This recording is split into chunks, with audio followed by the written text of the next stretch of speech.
Edward Ludwig Van Halen adalah nama asli dari Eddie Van Halen. Dia lahir di Nijmegen, Belanda, tanggal 26 Januari tahun 1955. Eddie adalah gitaris grup musik Van Halen asal Amerika Serikat.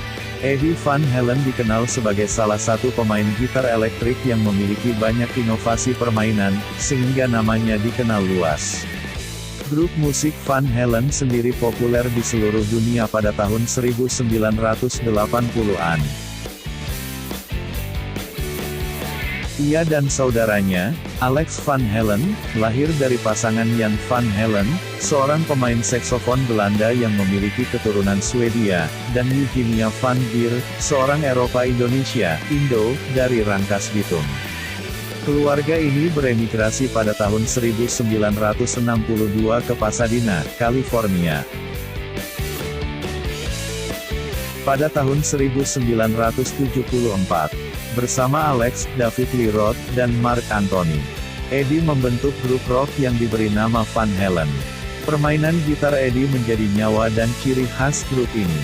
Pada masa itu teknik bermain Eddie sangat fenomenal.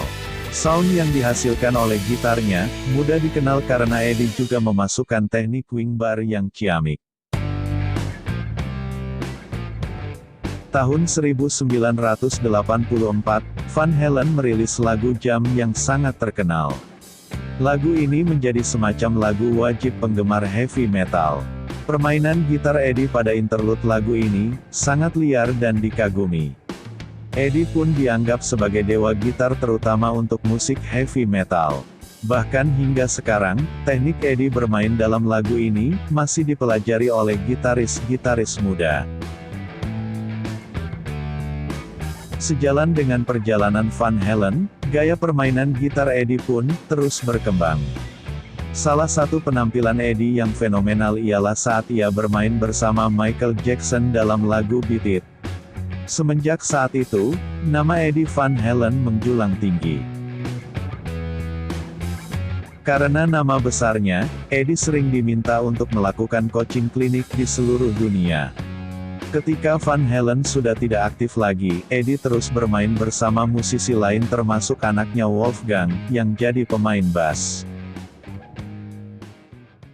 Pada tahun 2015, Eddie divonis terserang kanker tenggorokan. Penyakit inilah yang merenggut nyawanya, pada tanggal 6 Oktober tahun 2020, pada usia 65 tahun. Selamat jalan Dewa Gitar, karyamu akan terus dikenang selama-lamanya.